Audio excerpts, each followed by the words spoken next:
Welcome to Creative Piecemeal Podcast, a podcast for creatives. I'm your host, Tammy Takaishi. Join me for compelling conversations with artists, actors, authors, musicians, and other creatives about the impact of the creative and fine arts in their lives and our ever-changing world. Thank you for listening.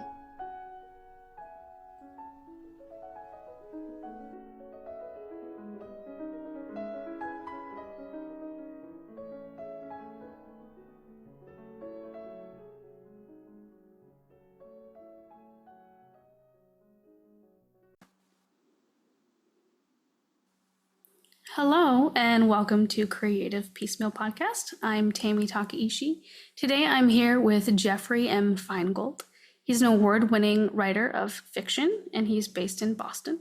His debut story collection, The Black Hole Pastrami, won the Pinnacle Achievement Award and was the finalist for the Islands International Book Awards. It was also selected as a reader's favorite 5-star book. His second story collection, There's No Death in Finding Nemo, won the Pencraft Best Book Award for Literary Excellence, was a finalist for the 2024 Wishing Shelf Book Awards, and was also finalist for the Islands International Book Awards, and was chosen as a reader's favorite 5-star book. That same book was also longlisted for the 2024 Santa Fe Writers Project Awards. You can find Jeff's full bio and all of his websites as where to contact him and where to purchase his books in the show notes. Jeff, welcome to the show, and I'm so excited to have you on. Thank you. I'm excited to be here. Thanks so much. I would love to get started with how did you find yourself becoming a writer? Thanks. Yes. So it's a two-part story. The first part, I guess, is I grew up wanting to be a writer. That was really my great dream and intention, and even my expectation through all of my early years, through my secondary school years, even when I started college initially as a literature major. That really was the direction that I thought I was going. And during high school, I also thought, well, no one's going to pay me to, write novels, presumably, or poetry or whatever. And so whatever will I do for a job when I'm no longer in school and have to support myself? And so I thought, well, I'll look at journalism. And I did also start down that path as well. In fact, I became a stringer for some local newspapers, interned at the Boston Globe when there were newspapers and there was no social media. And so I was moving in that direction.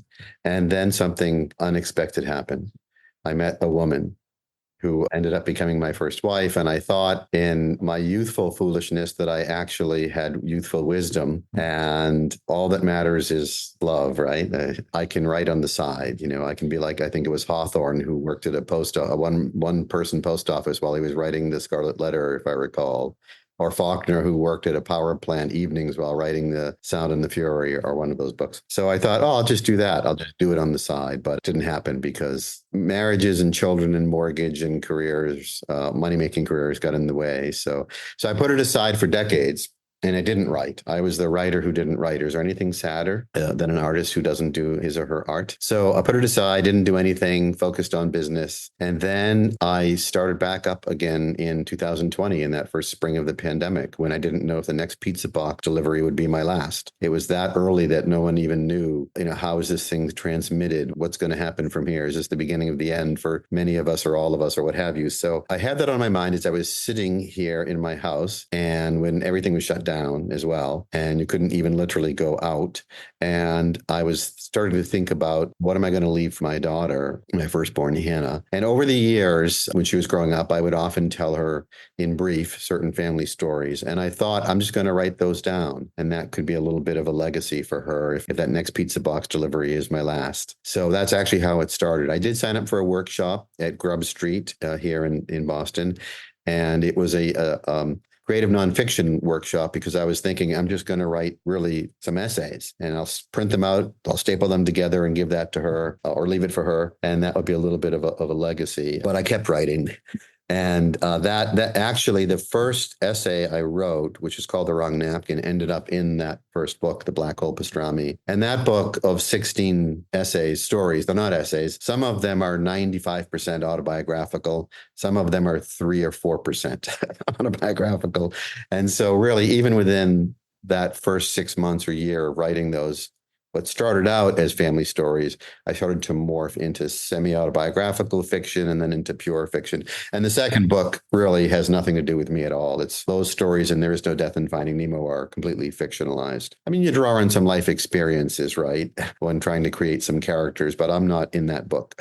So it started out as for my daughter and then became sort of, well, I'm just going to keep doing this because this is what I sort of felt I was here to do 40 years ago. I just never did it because I did all that other stuff.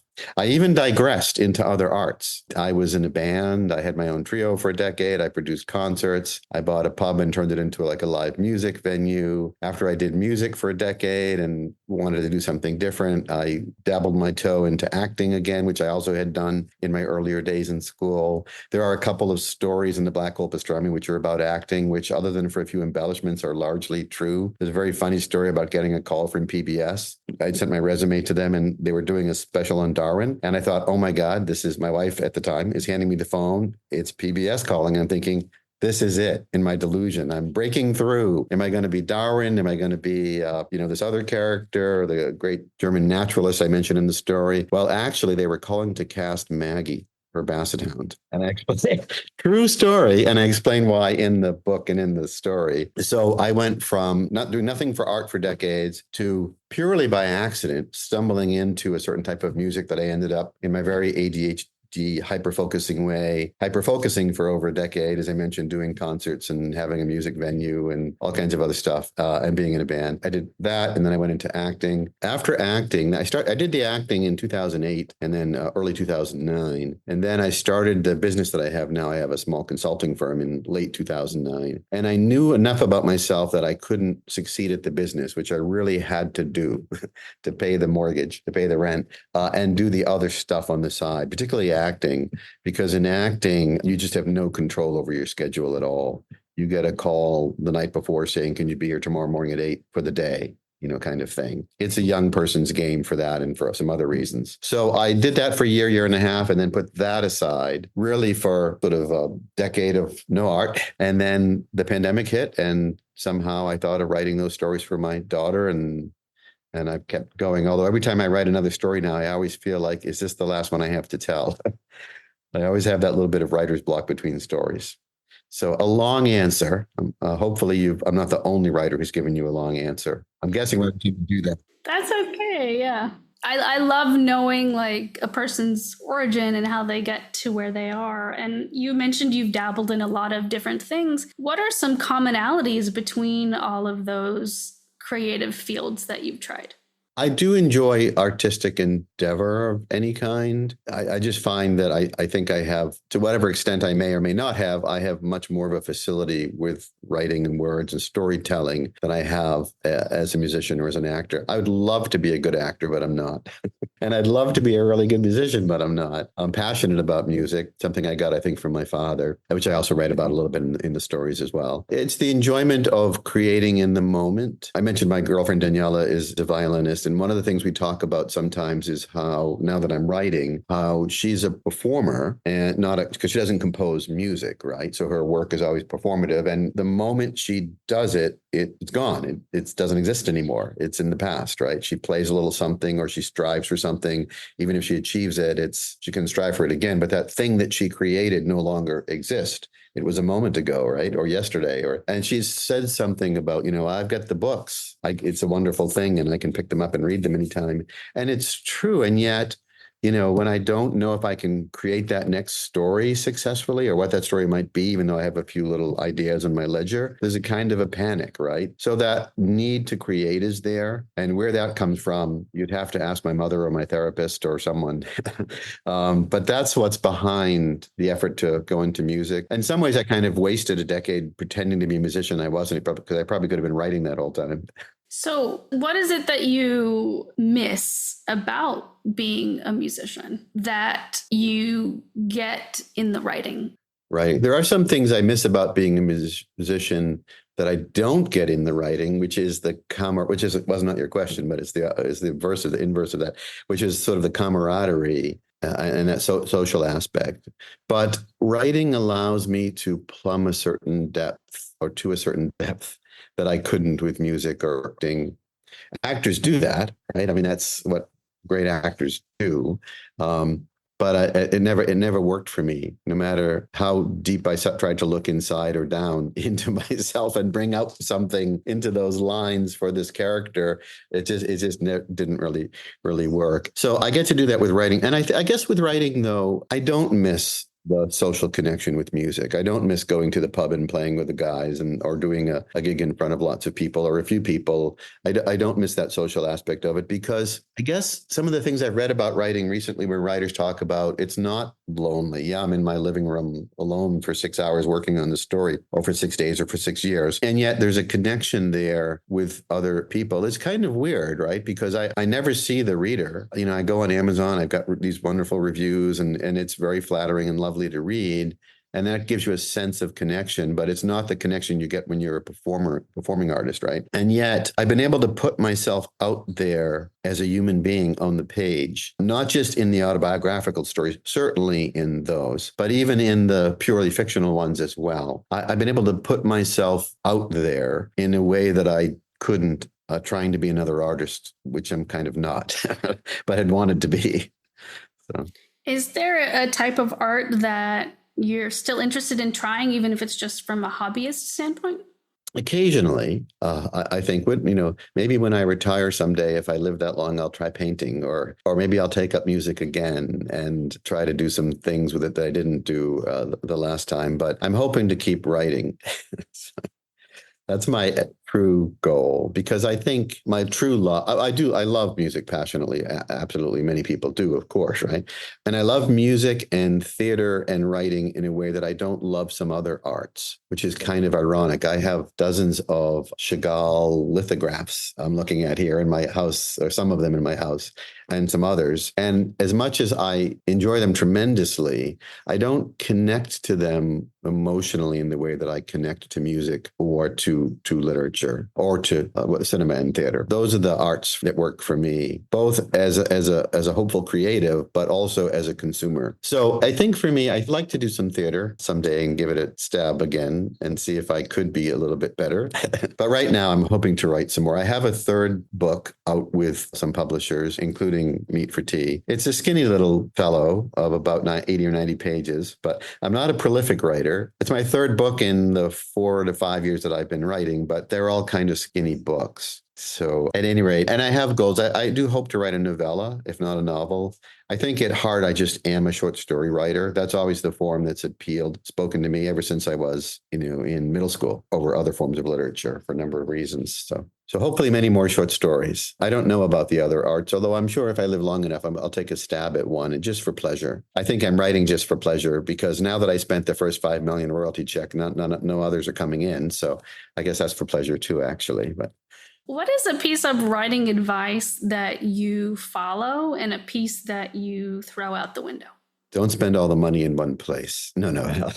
A piece that I follow and I throw out the window, write about what you know, is a piece that I both have followed and thrown out the window.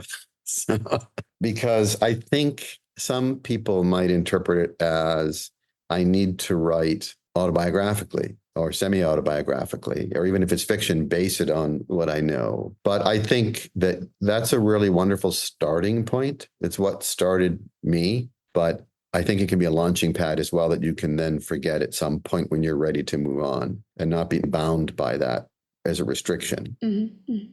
Who are some authors who've inspired you, not only when you were younger, but presently today? Let's see.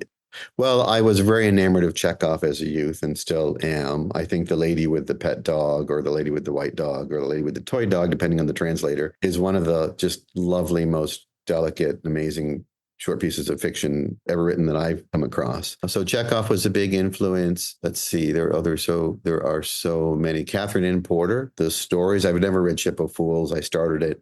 I don't think she was a novelist. It was the one novel she wrote, because we all have this thing beaten over our heads that, you have to be a great American writer. You have to be a great American novelist. But Catherine Ann Porter's short stories, definitely. I've had many, many influences. Let's see, who else? Catherine Ann Porter, Chekhov. I love the stories of Salinger, the short stories as well. There's just so many. Even like Stephen Crane, The Open Boat. He was a correspondent, as he called it, a journalist, and the pictorial style that he was trying to develop, where it's almost like looking at pictures of these people in the boat. And amazing that he died in his, I think, late 20s. A lot of other influences.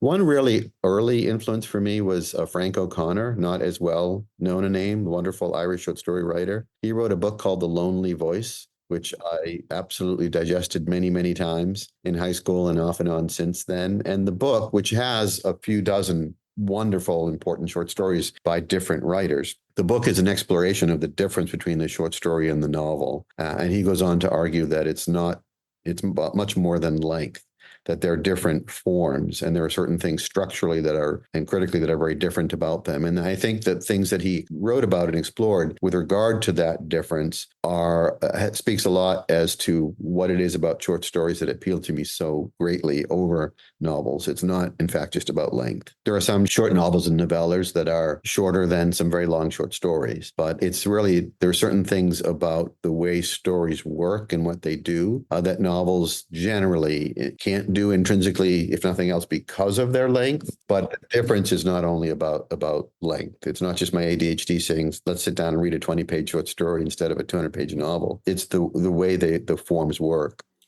I was curious, how has music and the creative process with music shaped or changed, if at all, your creative process as you approached writing?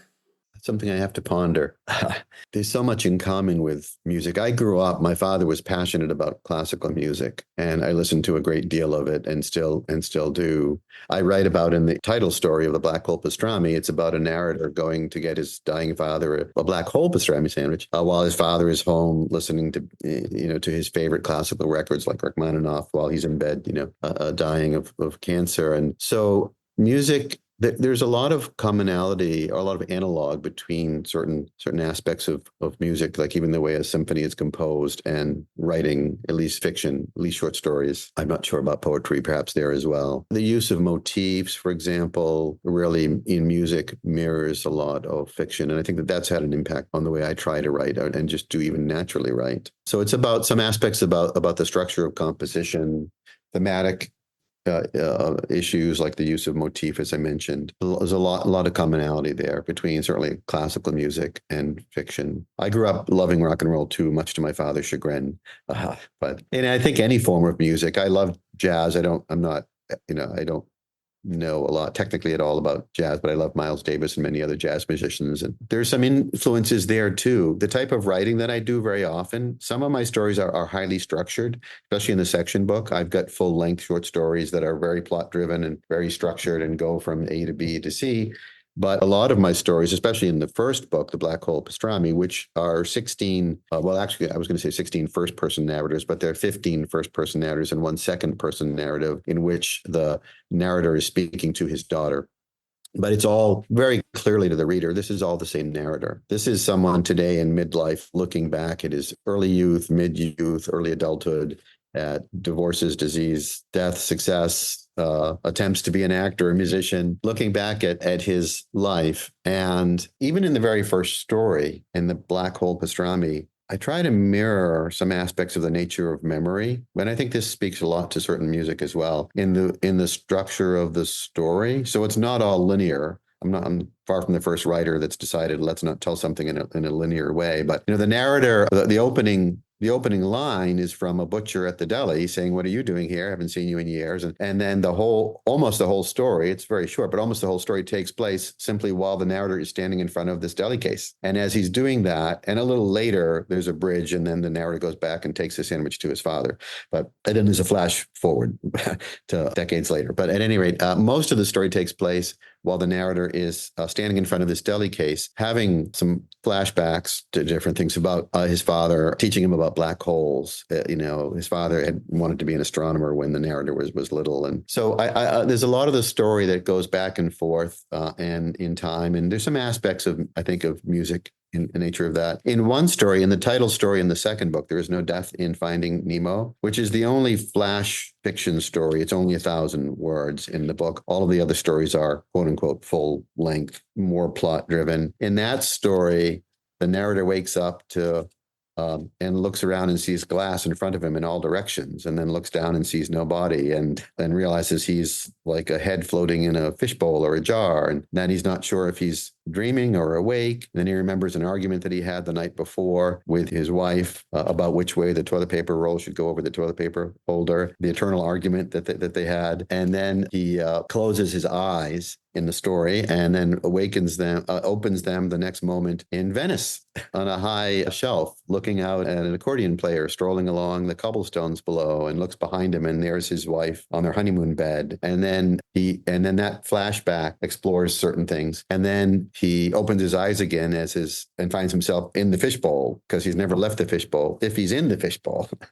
Right. And then his wife is talking to him about whether he wants to get Chinese food. And then he closes, and then there's a little bit of an argument there and a little poignancy as well. And then he closes his eyes again, and he has another flashback to their wedding day. And in that flashback, when he's remembering, as he's floating in the jar today, if he is, when he's remembering in that flashback, his wedding day, he remembers closing his eyes under the arch of flowers while they're waiting for the justice of the peace to come and marry them in front of all their friends and family. He closes his eyes and thinks far into the future, far beyond the point of their wedding, and even beyond the point of that the story is unfolding. And, he sees them as a happy elderly couple with many grandchildren and children, bustling about the farmhouse, giving them hugs and kisses. And then he opens his eyes again as his wife speaks to him as she's eating Chinese food out of a takeout carton. So it's a really interesting story. It plays with time. Reminds me a lot of Berlioz's Symphonie Fantastique, because it's very surrealistic. And it reminds me somewhat of these Chagalls I have, where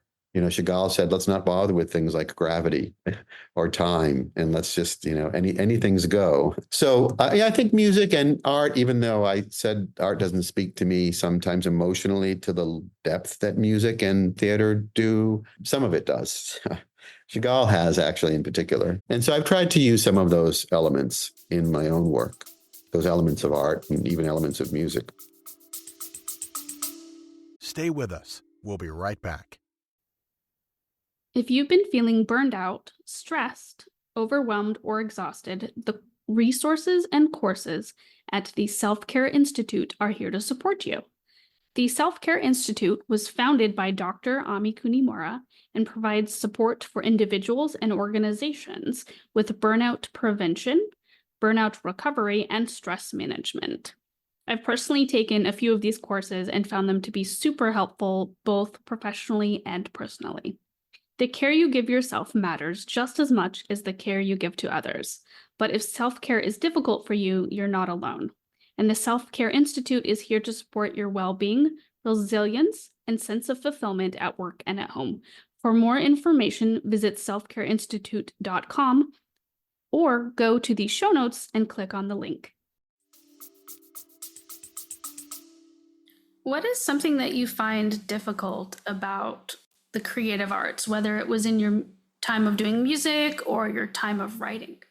Yes, I think the thing that I struggled with at times is inspiration. I've only read a very small handful, of craft books. I read Stephen King's recently on writing. And, writers generally seem to tell you, just write, stop that foolishness. Don't wait for inspiration. You could be waiting till you're dead, right? It's a craft, it's work, or think of it like work, but that's not worked for me.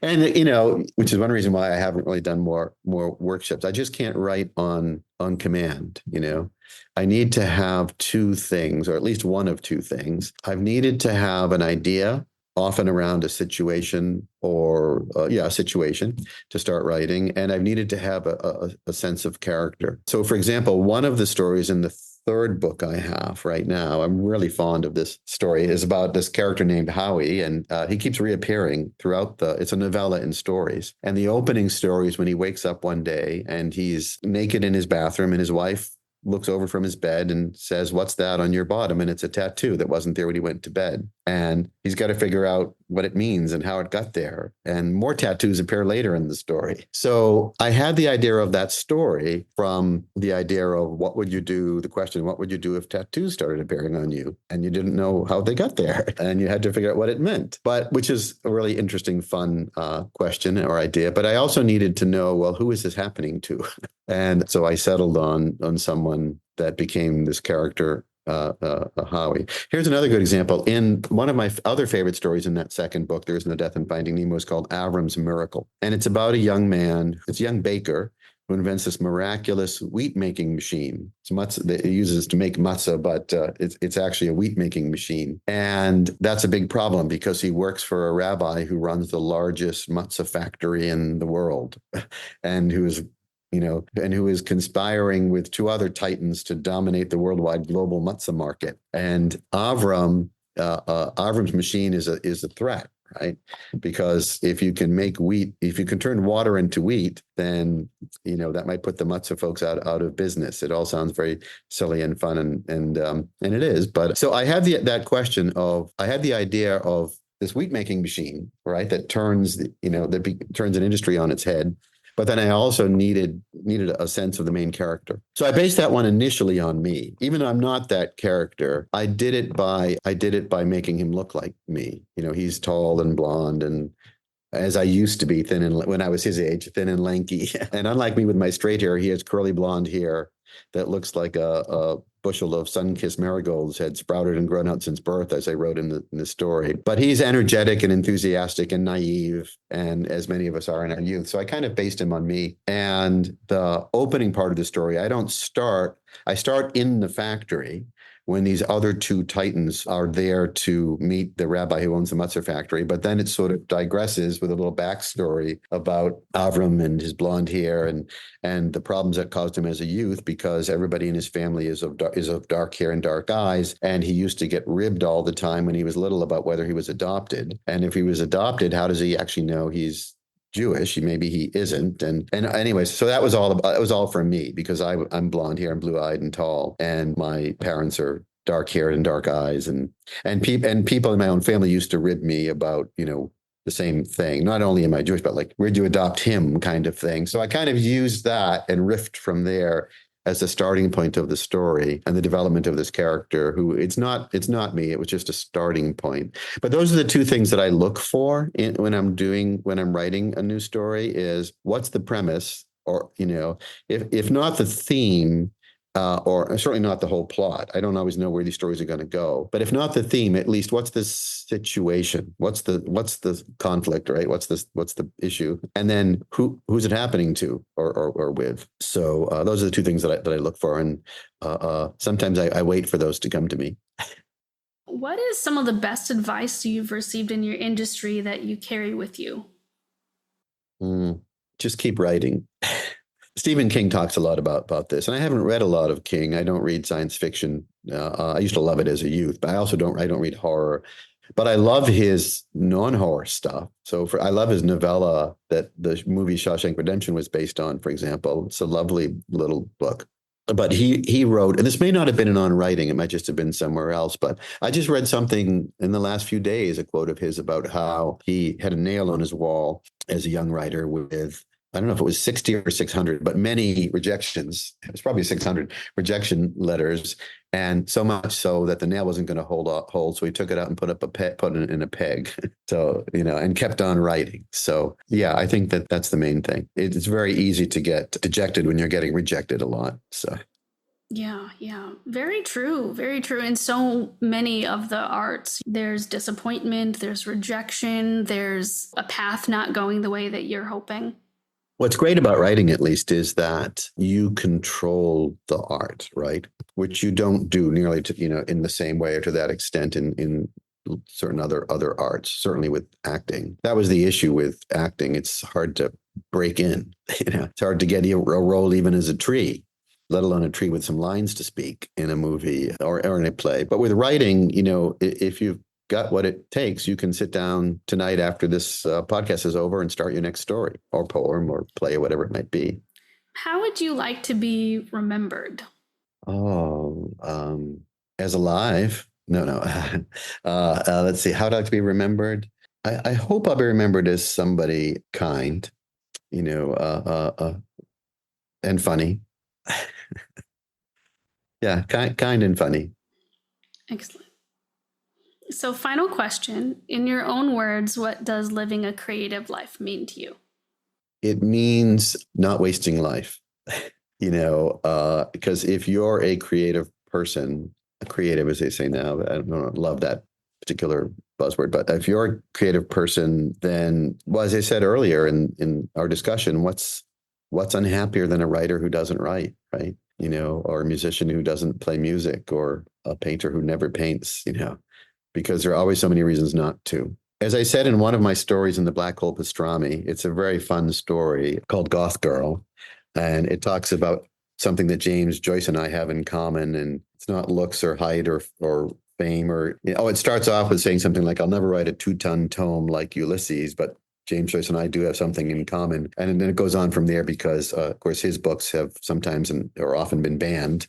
And I had some poetry banned when I was supposed to have it aired in college. It's a really funny story, and I won't even get into right now because we're out of time how it gets into Goth Girl, but she's in there in the story. True story. I added some embellishments, but I'll never be James Joyce, but I've had a lot of people say offline and online, like on Amazon reviews, Goodreads, and other things, and other places where reviews have been written, how much some of these stories have meant to them.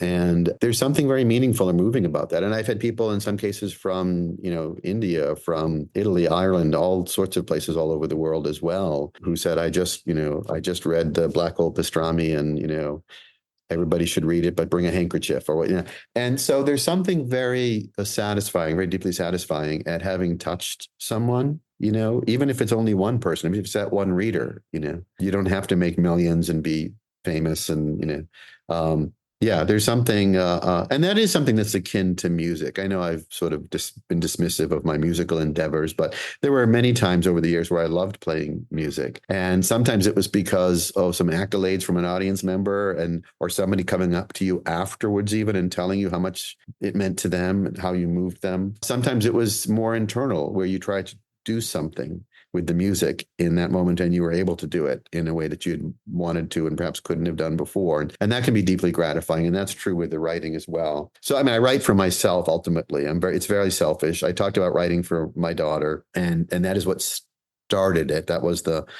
impetus and the momentum initially. One of the stories I read about here, by the way, talks about the reason I wanted to write for her, and I wanted to write those stories as a legacy, is that I don't have things from her grandparents to give to her. My father was an inventor. For example, he invented the world's first auto-dialing telephone. And as a youth, I had the prototype for that in his basement to play with. And he had lots of other things I played with that are all gone, right? And the relatives themselves that I write about were gone before she was even born. So they're gone, and the things that they had and the things that I had as a youth, it's all sort of gone. And so I thought, I'll put this down on paper for her. And that was the initial reason. It wasn't for me. But after I wrote a few family stories, it became very selfish. And it's about the joy that I have in writing when it's working, right? And when it's going well and I'm telling an interesting story in an interesting way or a fun way. And so anyway, I'm talking so much I forgot your question, but I hope I answered it. Yeah. Thank you so much. Is there anything else you would like to impart to our listeners before we sign off? No, just thank you so much for the time today and for your asking me these questions, and great questions. I didn't immediately have, I'm stumbling in some cases because I don't have the answer to them on the tip of my tongue. And some of the things that you've been asking about tonight are things I'm going to be thinking about when we get off of this crazy Zoom thing. Thank you. So I thank you for that. I think the questions were very, very great. Thank you. Thank you so much, Jeff Feingold, author, poet. Thank you so much for being on the show. Listeners, please check the show notes again to connect with him and to purchase his books. And as always, keep listening. Thanks for listening to the podcast. Like the show? Have a question? Stop by the Facebook and Instagram pages. Links are in the show notes, or search for Creative Piecemeal Podcast on social media and click follow for all the latest.